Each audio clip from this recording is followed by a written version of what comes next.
This is one of those games where they could look at it and say, was this the one where we ended up slipping in the standings? Because it's just a matter of just little things at this point, especially for the Warriors, considering they have to figure some things out, especially without Steph. But he spoke about how long the injury might keep him out for. Take a listen. Just trying to assess the recovery in real time, just to know how much we can push it on a day-to-day. Right now, obviously, not much. So this is one, I guess, if you push it too soon, it can linger and be a real nuisance. And it's obviously anything with your foot, your ankle, anywhere down there, you want to be, I would say, cautious, but just because you don't want that to be something that lingers when you get back out there on the floor. I assume your belief, though, is like playoff game 1, round 1. I think I got enough time for that, but I'm an optimist, so yeah. All right, so the Warriors, they have a tough stretch coming up as they start a 5-game road trip tomorrow at Orlando. Then they visit the Heat, the Hawks, the Wizards, and the Grizzlies. And then Golden State comes back home against the Suns, and you can watch that one on ESPN. So we just saw their upcoming schedule, so I'm going to ask the panel, your level of concern for the Steph-less Warriors coming down the stretch here is what? I want to start with you, Mark. It's certainly some mild concern. They have the potential to drop down to the 5th seed. Yeah. But could it be a blessing in disguise for a couple reasons? One, I think Steph needs a break. So this gives Steph a couple weeks so he could go in the playoffs rested. 2, Lakers, how are they with Anthony Davis? Do they get in and play 1 or 2? Clippers, I talked to Ty Lue this morning. He has still some optimism that Paul George, Kawhi, and Norman Powell could be back. I said, so what will you guys be if they're back? Special was his word.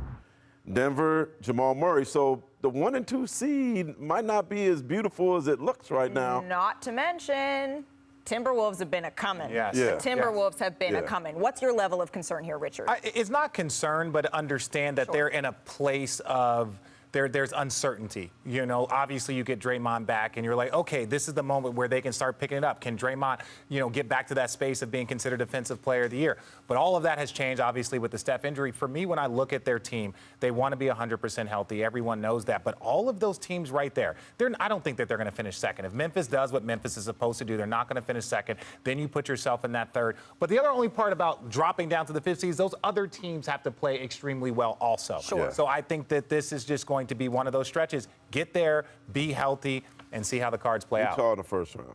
What? I think they get Utah.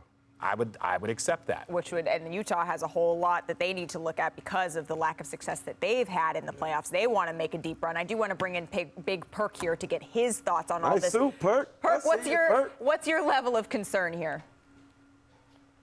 I have a high level of concern. And Richard, if you talk about uncertainty, then it's concern there.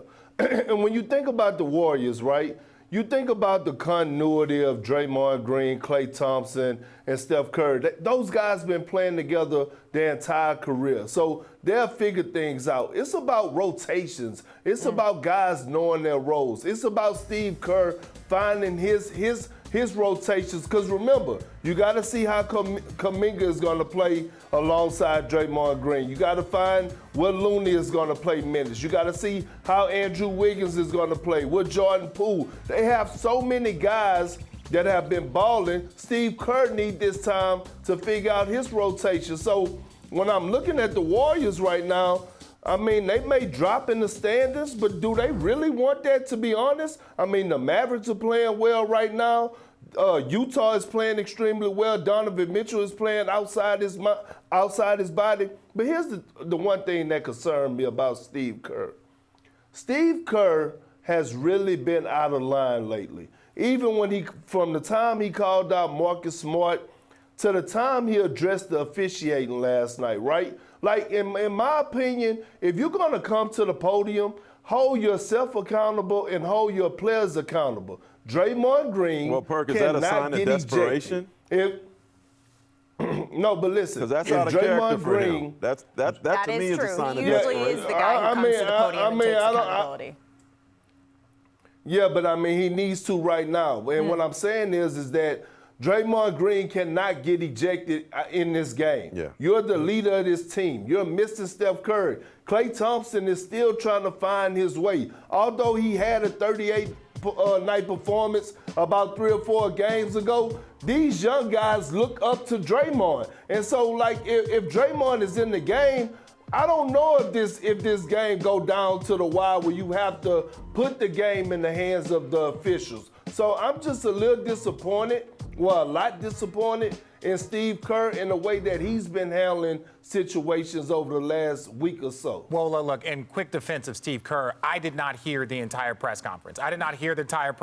So maybe I have a feeling he addressed Draymond. I didn't hear that. And so that was the thing that he wanted to talk about, was the calls at the end. You know, each press conference lasts 10, 15 minutes. But to your point, I understand. When I say uncertainty, one person can say concern. I'm not concerned about the Warriors because of the level of talent, how well coached they are, how deep they are. The uncertainty is, can all of that come together in a space where they can now put it together? Some might call it concern, some might call it uncertainty.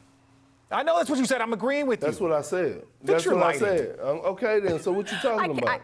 My lighting is fine. Well, and your suit looks great. Outstanding, Perk. Thanks for watching ESPN on YouTube. For live streaming sports and premium content, subscribe to ESPN+.